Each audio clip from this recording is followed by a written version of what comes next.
everybody. I think we'll make a start. Very warm welcome to Dr. Perry Hinton. Perry and I knew each other at what was then called University of Luton, and that was where I'd started the first MA in intercultural communication, and Perry was in the psychology department, and they had a master's in psychology and culture. We worked together very closely then. He since tells me that actually he did his undergraduate degree here at Warwick in mathematics, of all things. And then he worked, I don't know if it's completely sequential, but anyway, he worked at Coventry University. I did get a psychology degree in the meantime. You did do a psychology degree, and taught communication studies in Coventry. Then we had time in Luton. He has worked at Oxford Books, again in a department with communication studies and so on. So he's had a very interdisciplinary background. Well known for a number of famous books. I said his first degree was mathematics. He's very well known for a book in statistics, which maybe I shouldn't tell you all, lest you all fear the statistics. He's also well known for a very well known book on stereotypes. Currently he's working on a book called The Perception of People, which I think is really interesting. He's next couple of months, hopefully. Yeah, I hope it'll be out at the end of the year. So lots of sort of synergies with us. So we're very pleased, Perry, that you've come to talk to us, and look forward to hearing your talk. Thank you. I may have a maths background, but I am actually a psychologist and particularly interested in culture. And so I'm very interested in trying to link the mind and culture. So my background in cognitive psychology is linked very much with my current work on cultural psychology. And one of the tricky things in trying to understand psychology and culture is the question of stereotypes. I'm still not sure, after about 20 years of study, I have a clue what stereotypes are, but I'm going to explain to you today where I am and where the field is, to try and give you a flavour of what's happening in stereotyping and to see how it links into my current research. So if we start by a very simple definition, a very nice book by Schneider in 2005, and essentially it's about the qualities we associate with a group of people. So here you go, a British person, or is it English, I don't know, middle-aged. Middle-aged used to be young, apparently. That's another category. Okay, well, my motorbike today, so that's motorcyclist. Don't know what that means either. So, category of people. The suggestion is that's accurate, that may not be accurate, because if all French people are gourmets, there must be some French people who just can't cook to save their lives. So this is clearly discriminatory if we look at stereotypes of women or stereotypes of different ethnic groups. It seems to be linked to bad consequences, so associated with prejudice and discrimination. So if we use these stereotypes, that it might, in some sense, I don't know how, be bringing about stereotyping, stereotype threat. People might feel fearful because of the stereotypes, the negative views they have. And then finally, one person's idiosyncratic views isn't really a stereotype, so it has to be shared in some way. So that's quite a nice sort of basis to start with. And then we come right up to date with a new book on social cognition, with a good chapter on stereotyping. Now these are Fisk and Taylor, they're two very famous American academic authors, both psychologists, and they've written this book on social cognition in various editions since 1984, and this is the latest edition that came out quite recently. Now here you notice that they're focusing essentially on race and gender. Race and gender. Is that unique? Is that something unusual? They say that we now have blatant stereotypes, so presumably people expressing blatant racist views are now only 10% of Western democracies. Well, that's good, it's sort of getting better. So our stereotype thinks that should be getting better, but they're worried that there's still subtle stereotypes, which they call a sort of modern form, still hidden there in our heads, and they may affect how we behave and how we act. Now, hopefully, you'll see by the end of this, I don't disagree with them. They've done lots and lots of experimental work demonstrating how people know about stereotypes of race and gender, and, you know, hopefully the stereotypes of race and gender in America are reducing. But the sort of things that I'd just like to add a little bit of doubt in my mind is that 150 years ago, America had a civil war about race. That American society in the 20th century has had a lot of issues about gender. So is this something that's unique to America, or is this, as the book implies, a universal thing?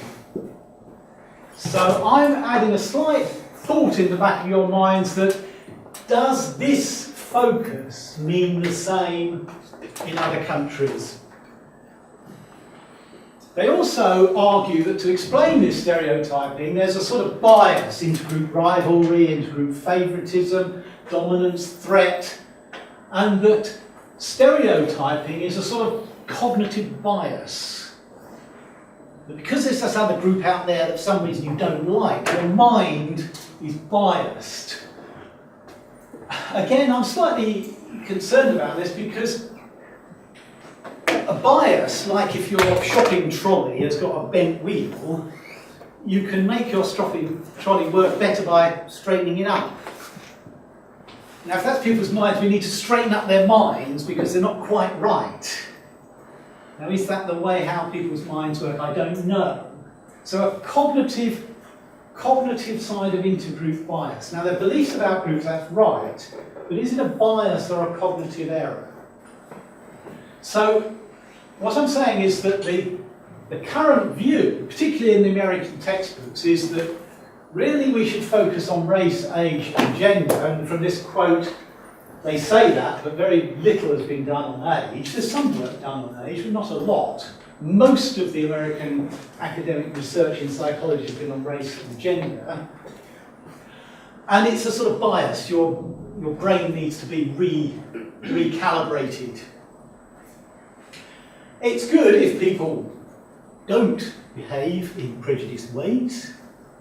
The question is, how can we model what stereotyping should be?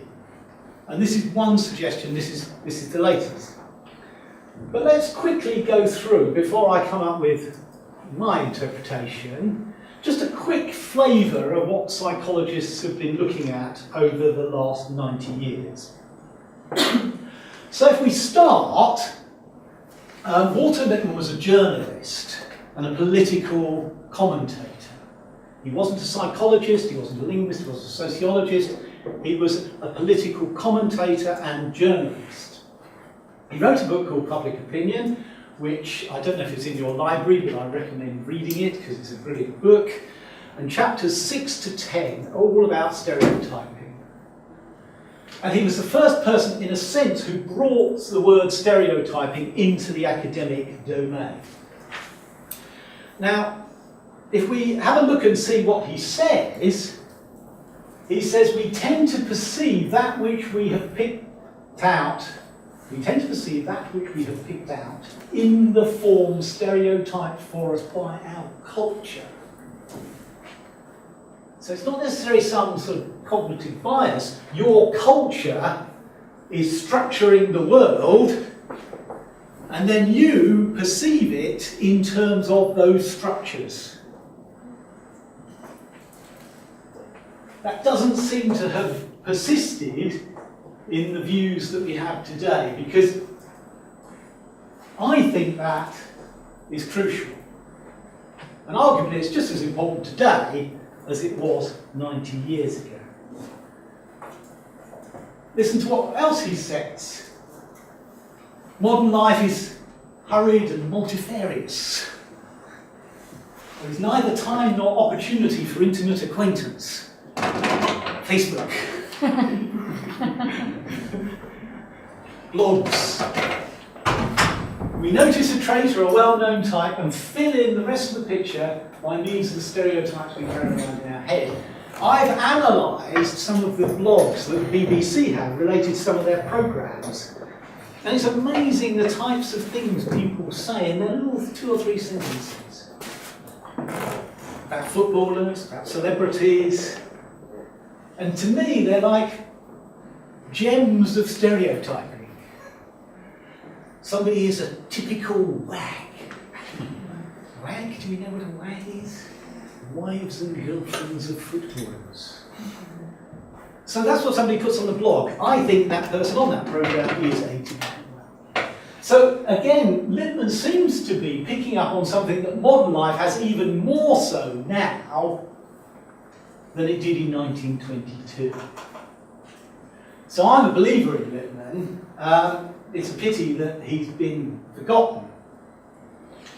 Possibly the reason he's been forgotten, apart from people like me who write in the first line of their sentence of their book, Lippmann was the first person who mentioned stereotypes. Let's ignore him now and talk about all the experiments.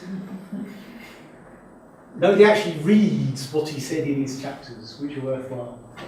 But this is the sort of thing that happened that in 1933, Katz and Brayley did a study at Princeton University. They took 100 students, they gave them a list of 84 traits: happy-go-lucky, ambitious, conservative, tradition-loving.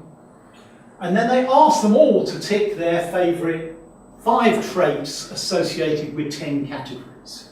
The 10 categories were nationalities, but included African Americans, who they labelled Negroes, and Jews as well. Again, interesting selection of categories for an American audience.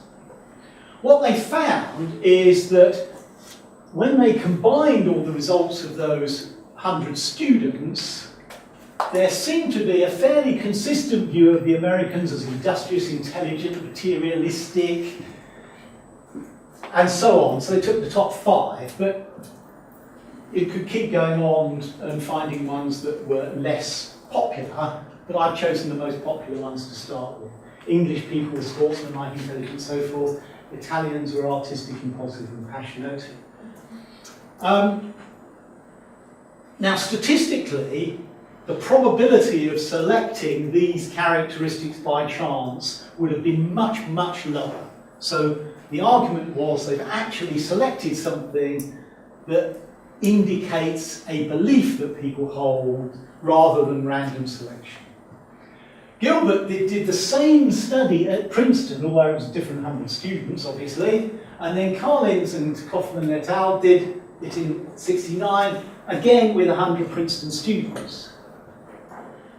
And they found more or less the same thing. Statistically, you could analyse it and you could say the fact that the Germans were scientific and efficient was held over 36 years. So there was a belief here that these were enduring stereotypical characteristics. Katz and Brady called it a group fallacy attitude. That somehow we believe that Germans are efficient, and we always have done for a long time, and whether they are or not, we don't know because it's a stereotype. And because it was consistent over 36 years, people said, well, stereotypes are rigid, they don't change. except we just need to have a little corollary here, which is that actually they do change. In 1951, the stereotypes of the Germans and the Japanese were quite a lot more negative than then and there, which was probably indicating the effect of the Second World War. That the negative image of Chinese and African Americans was considerably better here. And actually, here and here, although nobody ever says it, some of the students said, we don't want to do this study, we don't think it's there. Finally, none of the characteristics really were universally held. Most of these were only selected by 50%. So, even though statistically very important, is it really that everybody holds these views? I sort of recognise them, so there's something there, but actually only half the students at most came up with these lists of attributes.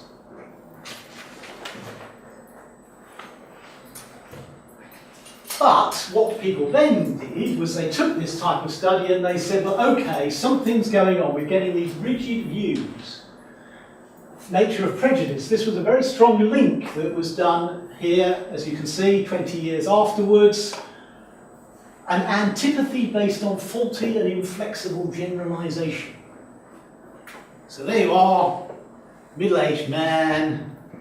All middle-aged men are. They are falling. There must be something that middle-aged men are very poor at. Not very interesting, I don't know. There must be something that we can label. And because it's wrong, because I'm dynamic and exciting, at least I like to believe so, you're overly generalising with me. Now, I say that in this particular case, but if you imagine it to do with race and gender, these are clearly linked to discriminatory behaviours in society. So the suggestion is, why are these people so negative in their expressed views about certain people? And the answer was that it was due to an overgeneralisation, and that prejudiced people employ stereotypes in a rigid way. And the non-prejudiced people, such as all of us in this room, we are all much more flexible. We're much more flexible in our thinking. And in the 1970s, there was quite a lot of work saying, well, actually, you should all stop it. So stereotypes are undesirable and should be eradicated. Now, I absolutely agree that negative stereotyping is horrible. It's absolutely horrible. Claude Steele has talked about stereotype threat, where the fact that you know other people have this negative view about your ethnic group or your gender is very debilitating on you, and it's a nasty thing to have. The question whether this idealistic view is possible is something that we have to question. And the reason we have to question it is because, again, we come back to the fact that race and gender were crucial issues in America. But it may not be that this is quite the same as talking about French people all being good cooks, which might be an overgeneralisation because you go to a French person's house and their food's rubbish.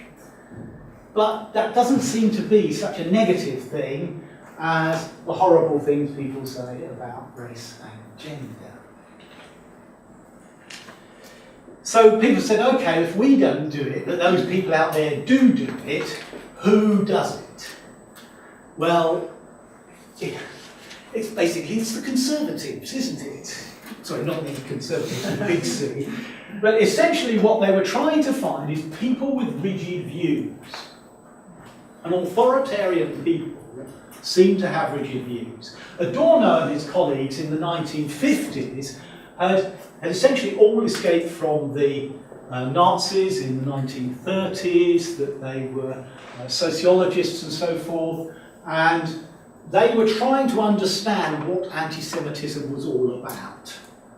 And they argued that maybe people with very rigid upbringings became very authoritarian, and in a sense had to have this rather rigid view of the world in order basically psychologically to survive.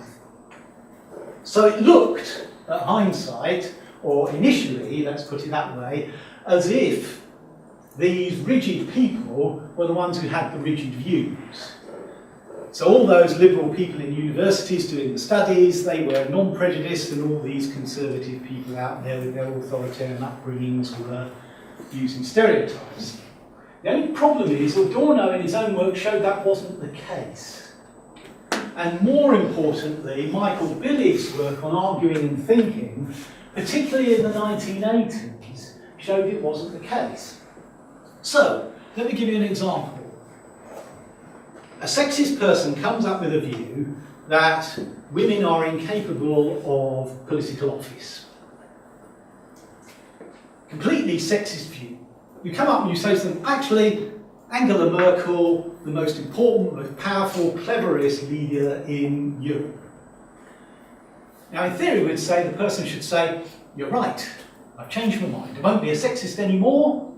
I've changed my mind, I agree, Angela Merkel disproves my view, and I will change my mind. We'd like them to think that. But what they don't seem to do, and Billig showed this, is they don't do that. They come up with an argument, well, Angela Merkel's, well, she's German. She's not a proper woman. There are sort of women like Angela Merkel and Margaret Thatcher, both of whom are not really women at all. And so what they did is they particularised. Angela Merkel is not a typical woman, she's a particular type of woman, and they did it to maintain their racist or sexist views.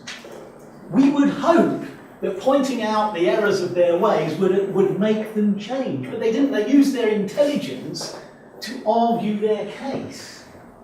So when you say stereotypes are used by them because they're not very bright and they're very rigid, it turns out that unprejudiced people, like the flexible academics all doing the study, aren't that different from the rigid, prejudiced ordinary people. It's just that we use our argumentative abilities in a different way.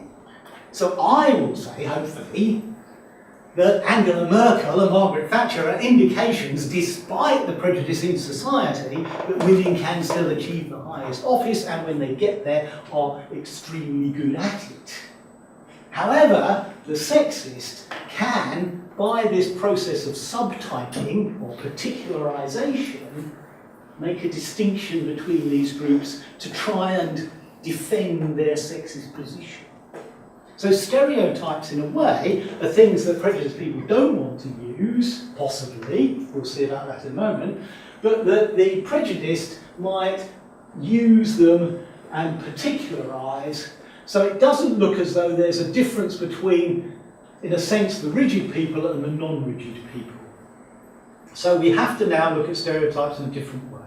So maybe stereotypes are something that we all do, but we do them because there's something about the way the human mind works, not because some people are rigid and some people are not. Tashfel has come up with an idea in the late 1960s, which is still current. So if you look up things about social identity theory, social categorisation theory, it's still current. And what he's arguing is that by categorising people as a doctor or a nurse, or an English person or a French person or a German, we're sort of putting them into a category that has cognitive consequences. Now he gets off the idea, he doesn't want to talk about culture. I wish he had, because he would have said a lot more. But he says the general structure introduces simplicity in order. So when you're in the hospital, if you can clearly see that person is a doctor, that person is a nurse, you know who to ask for which, and you know who to ask about different things. And therefore the structure of the social setting means that if you can access the right category, who is that person? They don't wear a nice white uniform anymore with a hat on. I have to guess that they're the nurse. But you do guess that they're the nurse because you're in a hospital and they're either a nurse or a doctor and you choose which one it is. That's your accessibility. Then the salience. That person is it relevant to me at this moment? They're just about to put an injection into my arm. Yes, it is relevant, therefore they are acting like a nurse. So the whole thing fits that that person is a nurse, and I will use my knowledge of nurses, including the stereotype, possibly, to experience that event. So essentially the person is behaving like a typical nurse, I perceive them as a typical nurse, and within my head are my expectations about how a typical nurse operates. So it could be that there's this general categorization that's operating where we're drawing on our knowledge of the event, and a stereotype is an element within that.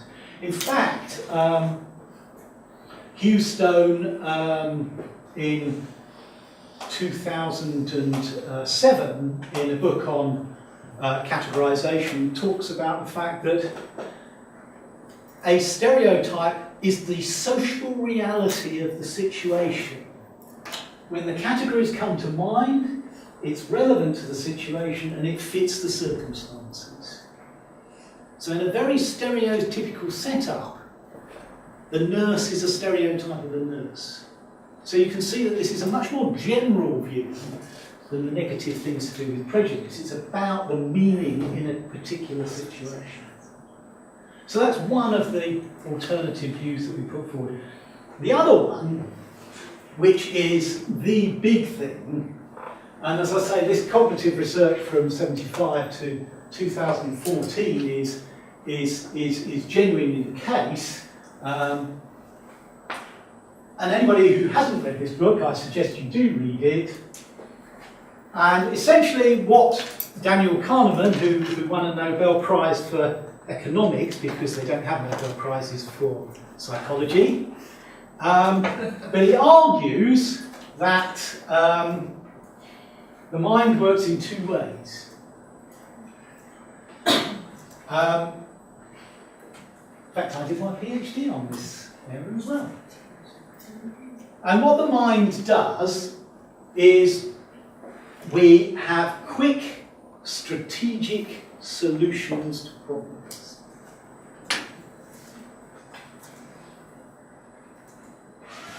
Which mean we don't have to think very much, we can jump to conclusions, we can do mental shortcuts, we can make very quick decisions. So, you want to impress a potential romantic partner. You know the town, they don't. You'd like to take them to a restaurant. Which restaurant do you take? There's 25 restaurants in the town. Which is the best? We could get out all of the guides, I don't know, TripAdvisor or something. There must be something, restaurantguide.com, where we can analyse all 20 restaurants, we can review them. This one scored 8 out of 10, that one scored 9 out of 10. If we did that, we'd be using System 2 thinking. If we did that, they would say to us, at the end of the day, we have gone through a logical analysis of all the evaluations of all the restaurants, and we hopefully would have selected the best one. Although they might have gone off and found another romantic partner because we're sitting on the computer. And the other thing is, you can say, you can't go wrong with a French restaurant. French restaurants are always romantic. And therefore you haven't thought, you don't need to worry about it, you just jump to the conclusion. A French restaurant. I took somebody to a French restaurant the other time and it was great. That's what heuristics are about. You don't need to think about it. Think of two strategies, okay? There's a book in the library. It might be under the applied linguistics section. You know the title. It might be under the psychology section as well. If you're being careful, you go online, you look through the university catalogue, you work out where it is, find a shelf number, then you go and find it in the library. There's only one copy of the book. I'm going to gamble. I'm going to run up to the applied linguistics section. Don't look at the catalogue, don't waste my time on that. If it's under the applied linguistics section, quickly flick along. There it is. You then have looked on the catalogue, you go up there, it's gone. Now, if it's under the psychology section, I look an idiot. I've been to the wrong place, I failed. You, however, looked at the catalogue, can't fail, because you will find the proper shop. So everyday life is a combination of these gambles. Let's go to a French restaurant. I'll go up to the linguistics section of the library to check it's there. Or it's the well thought out. The problem is, thinking takes time. Thinking takes time. So what that means is that if you're being logical, if you're being rational, if you're motivated, somebody says to you about something, everyday life example, something's going on here, it's those immigrants. You analyse, immigrants have no more probability of committing crimes than anybody else, that people from different backgrounds, if we analyse all the different things, we find that proper logical analysis shows us that these beliefs are not true. But people jump to these conclusions, learnt responses. My dad told me. I've read all those books and things that say French restaurants are the best place to go if you want a romantic evening. And you don't need to think anymore, because you've just picked up on these heuristics, little rules of thumb that guide everyday life. Oops. Did I go back? Previous. Right, heuristics are quick and efficient. When time is limited. Arguably, they sometimes work quite successfully, and cognitive psychologists have suggested it's like a toolbox. So I'm doing some DIY around the house, and I need a hammer. I pick out my toolbox, bang, bang, bang, the nail goes in, all done. I need to explain something quickly, you know, which restaurant to go to, why is the neighbourhood going down, which book to get from the library, how do I write a good essay. I could spend my time looking at what's called the base rate information. I could logically analyse it. That takes time. That takes effort. Working out how to write a really good essay takes time and effort. Whereas if I borrow Susan's essay, she always gets good marks. I can try and work out how she does it. So stereotypes are actually in the box. They're there as heuristics. They're along with all the other little learned responses that you happen to have that you might pluck out of the box every now and again to use if the circumstances dictate. So of course now, people like Schneider, who I mentioned in the first place, gets into a bit of a problem because everybody says, hang on a minute, aren't you just saying we all use stereotypes? Aren't you just agreeing that prejudice is something we can't change about? And he goes, no. You don't have to use them. You don't have to use them. And Patricia Devine has argued that we may know these stereotypes, that they might be automatically activated when we're presented with people in context. So we're in the hospital, we see the person, our stereotype of nurse is activated, but we don't have to do it. We can consciously, if I just go back to the previous slide, whoops, that's not the previous slide, previous, that's not the previous slide either. There we go, previous. We can actually stop and think. We don't have to trot out these heuristics every time. The argument is that 99% of our heuristics are non-discriminatory in a sense, they're just useful everyday life. If somebody says to you, the bus that stops outside here, is it really the bus that goes into Coventry? You go, it is. People say, but it might not be. It might just by chance be a different bus. And you say, no, it looks like the bus has got the same number on it, it's the same colour. I don't need to check it every day. If there's a bus there, it'll be my bus.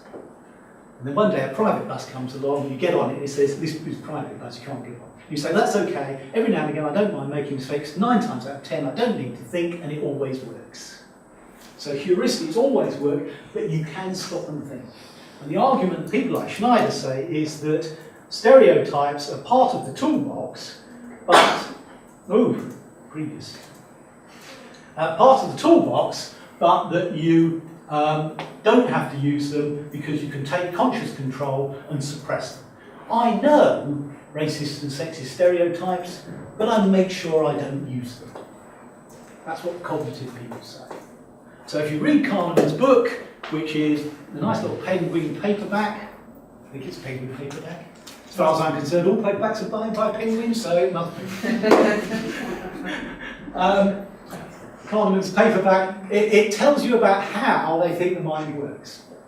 Now, what are these automatic heuristic knowledge? What is this automatic heuristic knowledge? And people have suggested it's almost like that the human mind is like an iceberg. And there's your rationality above the water, and then there's all your heuristics below the water. Or a wonderful metaphor I heard is by Jonathan Haidt, a psychologist, who says it's like a rider on an elephant. The elephant is your learnt experiences, your heuristics, and the person on the elephant riding it, supposedly in control, is like your rational mind. Now, the rider can get the elephant moving around by coaching it, but the elephant's got all the power. So your unconscious repertoire of all of these heuristics that you've learnt in life, including stereotypes, are all there guiding you most of the time until or unless the rider takes control. So in a sense we have to come back to, look, man, these are, where does that come from? Your culture, surely. You know, all that stuff you know. Romantic French restaurants. I said to a student of mine once, I said, oh, the French, I said, oh, you know, wonderful French countryside, French food, blah, blah, blah. I was going, oh, all this wonderful thing. She said, bunch of racists. And I said, what happened? She said, I've lived in the suburbs of Paris. I am black. It hasn't been a good experience for me. And I thought, you're quite right. I've been on holiday to the countryside in Paris, and her view was very different, and her experience was very different to me. Whether she was right or wrong, I mean, I don't know. I mean, I've only been to the suburbs of Paris every now and again, but like major cities in Europe, they all have their social problems. So she was identifying the social problems there, and I was thinking about other aspects of it. So cultural transmission, cultural difference. Justine has argued that if stereotypes are social beliefs, what do we mean by the word accuracy or not accurate when they're about the way people are thinking now? We might wish to change things, quite rightly so, but are we making people more right? Or are we just trying to say to people, we believe prejudice is unacceptable in our society? We have a social, we have a political agenda. And therefore, the psychological approach has rather ignored the fact that we are looking at ideology, politics, social history, education, socialisation and social organisation. I don't deny all the cognitive psychological work, because I think that model of the mind as the rational and the heuristic is a very clever and useful model, but that exists within the social structures of politics and ideology. And if we can see from here, oh, I'm a bit needing to speed up a bit. If we can see from here, for example, that in 1940s America, we see an image of women doing what were seen at the time as men's jobs, and the government was encouraging it. The government propaganda was women get into the workplace and become a welder. But they had a problem at the end of the war because millions of men would then come back into the workplace, and they therefore wanted all the women to stop being welders and go back into the home. So government propaganda suddenly started to say women should be in the home. Whereas 5 years earlier it should say women please go out and start welding. So what we see here is that the psychological outcome of your heuristics is often linked in to a sociological and ideological framework. So it's not simply that these heuristics are like spanners and hammers in your toolbox, they're actually more flexible. That people are out there challenging and negotiating these representations. And now, quite rightly so, if you come out with sexist and racist views, you'll be put in prison or you'll lose your job. Because as a society, we have decided that's not acceptable behaviour. So we need to look at psychology and sociology. The way I think we can do this is by looking at social representations. So I have to admit this is what I believe. I think social representations are a little bit like schemas. Anybody who's ever read anything about Bartlett or psychology of schemas? Psychologists don't like to talk about schemas now, I don't know why, I do. And Moscovici argues that these are social representations. Dowson argues they're multi-level meaning complexes which are constantly in the process of innovation. Our stereotypical images of women aren't actually fixed. I used to have my students say, look at these adverts from the 1960s. And I used to say, yeah, that's the 1960s. Nowadays, if you look at adverts, they might play the same roles, but it might be ironic. Now, is that good or bad? I don't know, but it's different.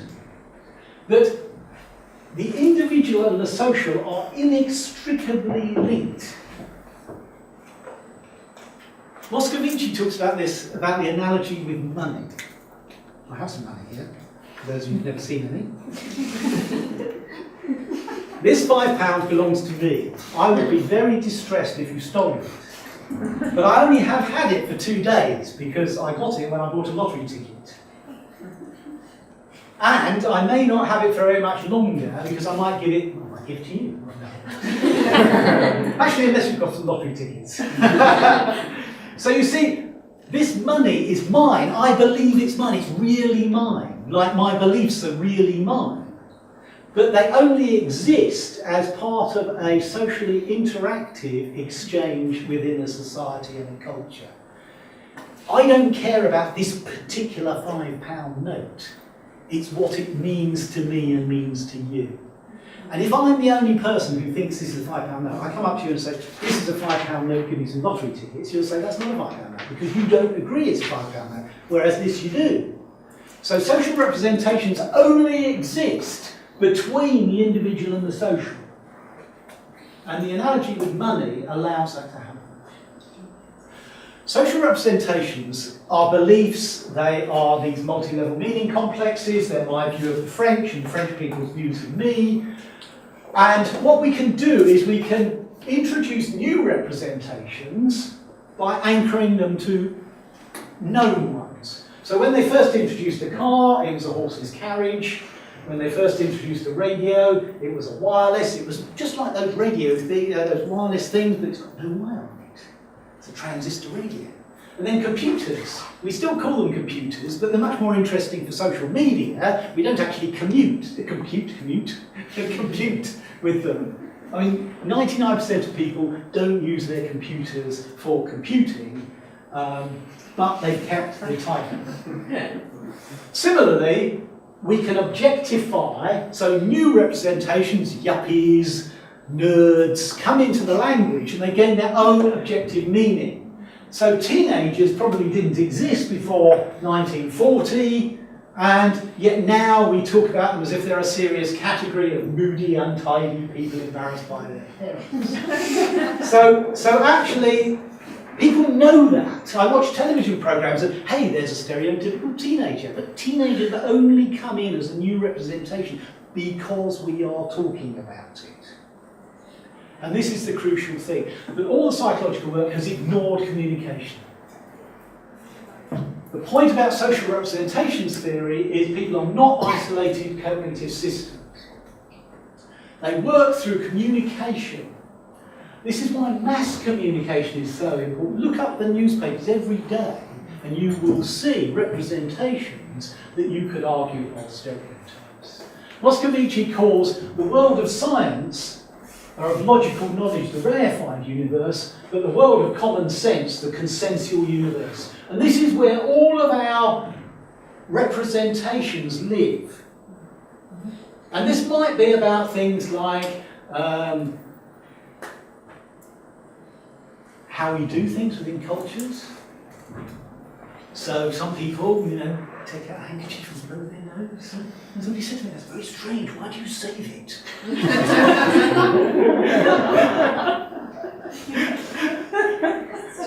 We wouldn't dream of doing that in our culture, wrapping it up and saving and putting it in your pocket. Oh, I wouldn't like to do that.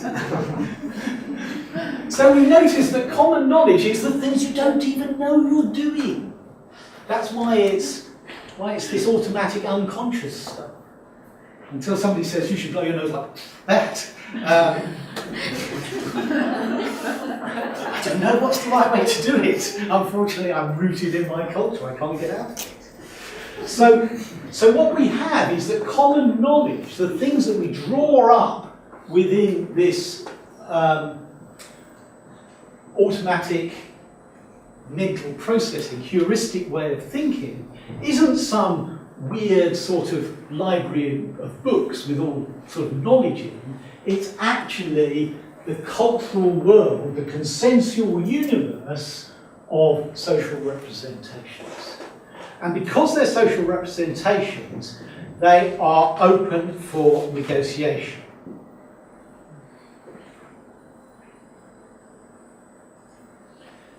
So the concept of stereotype is itself a social representation. When we talk about a stereotype, we have a cultural belief. People on the television say, "Oh, that's just trotting out a stereotype, that's another stereotype." We have a belief about what stereotypes are. Representations that Fisk and Taylor talk about, blatant stereotypes, are actually negatively sanctioned representations. To come up with a sexist view in our society is negatively sanctioned. It will get you sacked, it will get you possibly sent to prison. Therefore, people who come up with that, those dangerous 10%, we're sort of thinking, do you not know what this society is? Or are you really a dyed-in-the-wool sexist and racist? Whereas subtle stereotypes, again, are just those social representations that we might be using but not thinking about. So in our society, quite rightly, Fisk and Taylor say we're worried about race and gender because it's absolutely important, because we believe in equality. But what about all those other things? What about all those things that come up in the newspapers about foreigners, about poor people? How do we view those? And again, they may not be negatively sanctioned. They may be open for negotiation. People might say, hang on a minute, I don't think that's fair. So,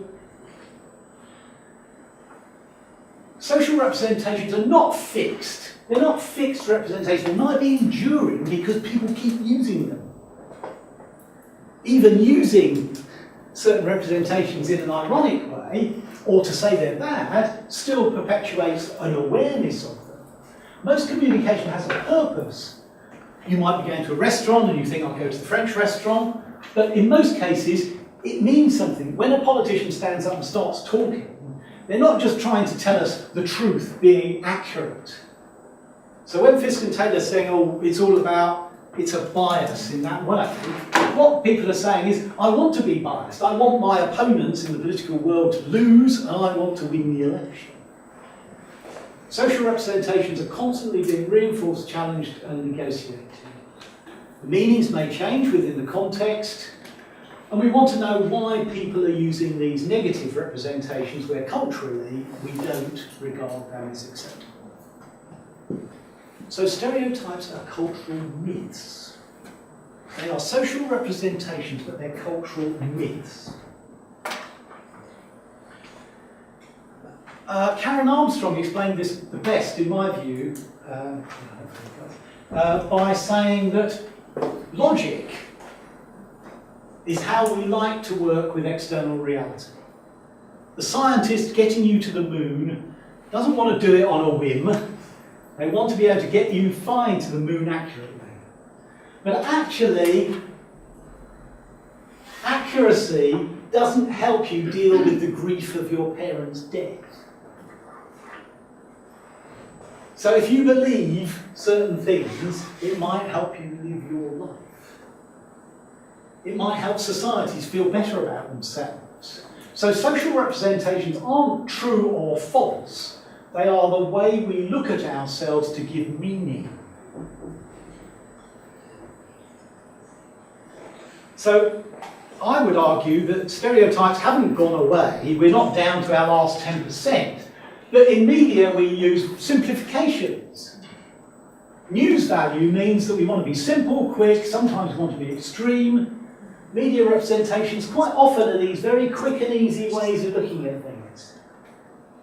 So we actually need to think about the politics of social representations. It's not just your mind, but it's also about the politics.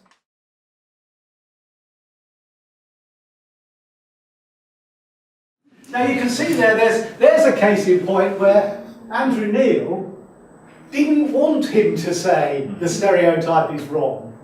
He was saying, please tell me the Germans are efficient. So what we have here is a situation that stereotyping, in a way, as a social representation, he doesn't want the social representation of the efficiency to Germans to go away. And yet, Henning Venny saying, well, actually, we haven't won anything for 17 years. The Polish striker scored the goal. And so actually we say stereotypes are bad, and of course they are. But here we've got a person on television trying desperately to maintain the stereotype position. Now I've probably only got about 5 or 10 minutes to go. Do you want me to be very quick, or can you last another 10 minutes? 5, 10 minutes? Do you need to go? Okay, let's see how we go. Let's see how we go. It should be booked for till 3:30. So we should be.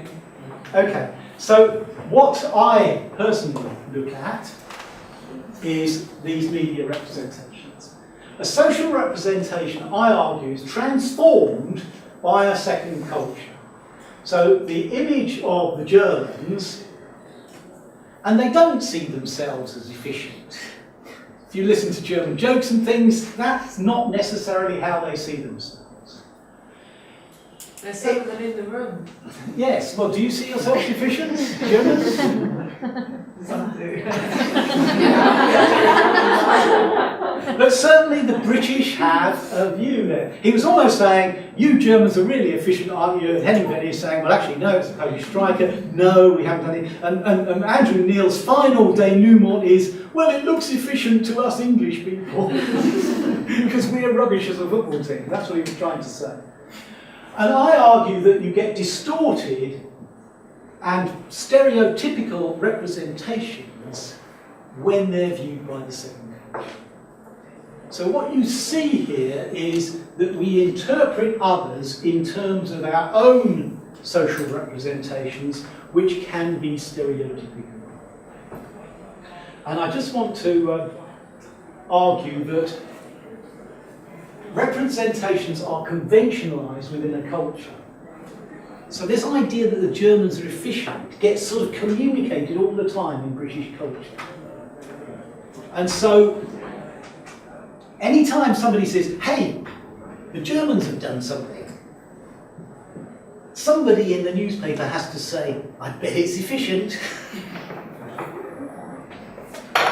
So the German activity gets conventionalised into another representation of their efficiency. So outside, and actually people in Britain know very little of the cultural context of Germany. If you ask people, what do you know about Germany? They're efficient. I won't tell the other things everybody talks about, but you know. And therefore representations of others are simplified and conventionalised. So when British people write and talk about the Germans, arguably we could say they should be logical and rational, and they might be sometimes if they're trying to be analytical, but in everyday life, on television programmes like that, they draw on these representations and interpret German football, which is the Polish striker scored all the goal and haven't won anything for 17 years, as, wow, aren't they efficient Germans, in their football. And I've just got a couple of little examples to show in the sorts of work that I've been doing. My work is looking at how in the West we stereotype quite happily the Japanese. For some reason it's sort of perfectly okay to stereotype the Japanese as odd. Nobody seems to worry about it apart from me. I think it's very unfair. And there was recently a television programme which you've seen on YouTube, and apparently there's a population decline in Japan. Now the programme looked at things like industrial decline and so forth, but listen to this. They said that these young men, or not so young men, called otaku nerds, are a very small part of the population. He said these people are a minute aspect of the population. And yet they then spent 22% of the programme talking about that. And it was almost as if they're nothing to do with population decline in Japan, but we want to associate them with population decline in Japan. We want to show the weird Japanese people. Now these two men play a simulation computer game called Love Plus. It's a very trivial little dating game. Now look at the BBC reporter talking to them.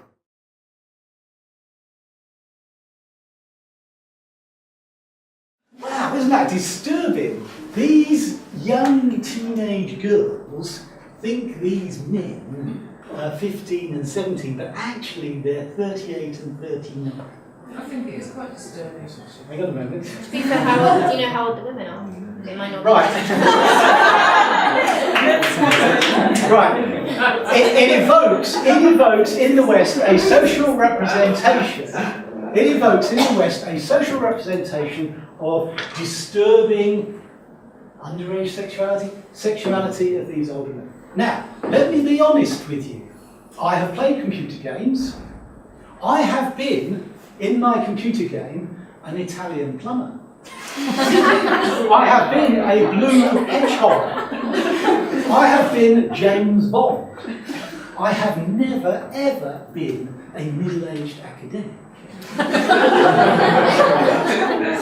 These men are playing a game which, anybody who remembers those Tamagotchis you used to have, which is you have to keep the thing alive.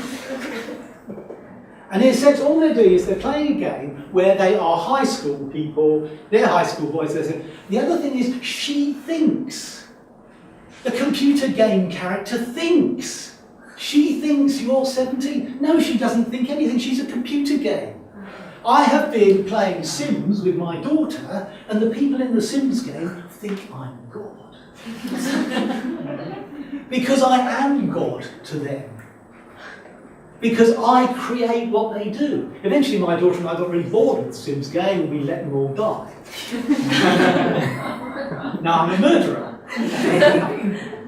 So what we've got here is, we're structuring it here. I would argue that she has structured this, and you need to look at the whole thing.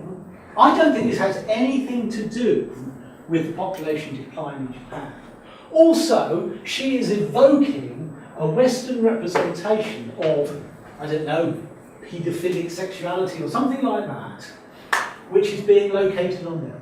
If I were to say to you, how many men aged between 30 and 40 in the UK play computer games? Now, they might not be playing innocuous high school romance, and it is pretty innocuous, there's no sexuality or anything like that in it. They might be shooting people up. They might be playing World War II games, I don't know. So what we have, and you're quite right to pick me up on it, because social representations are negotiable.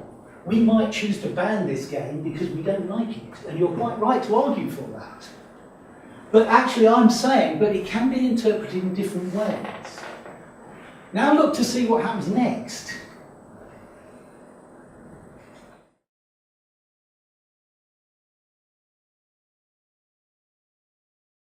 So these Japanese men aren't even boys, men, they're whatever they are. So they're not even people that she can categorise as human beings, because they're these disturbing people, and they're meaning that Japanese people aren't having decent relationships, and they're not having babies, and they're not living proper lives, and they're all a bunch of weirdos, and they shouldn't do it. And she says later on, somewhere in the programme, something like, they sure have a good night in and make babies. So in a way, and I want you to criticise me here, because this is negotiable, it's open for discussion. I'm putting forward an argument which you may dispute, and I'm saying this is actually a British stereotype of weird Japanese people. I'm putting the counter-argument forward that they are just ordinary guys in the modern world playing a particular type of computer game that's fairly innocuous. And yet, in a British programme about Japanese population decline, they chose 20% of the programme on these very untypical Japanese people. Why did they do that? And my argument, which is open for dispute, was because they wanted to present Japan as an odd place. Because it was newsworthy, because it was interesting, because it was different, because you're picking up on a current, in a sense, concern in the West. And you're saying, boy, those Japanese people, aren't they dodgy? So what we have is that I think that when we look at social representations, it's not just race and gender. I think race and gender are very important. But actually, part and parcel of what we do with social representations is that we negotiate them, but we also are using them in a number of different ways. And to see stereotypes as social representations, I argue, gives us a much better understanding of what's going on, particularly in the modern online world, than if we look at them purely in terms of cognitive biases linked to race and gender. Thank you.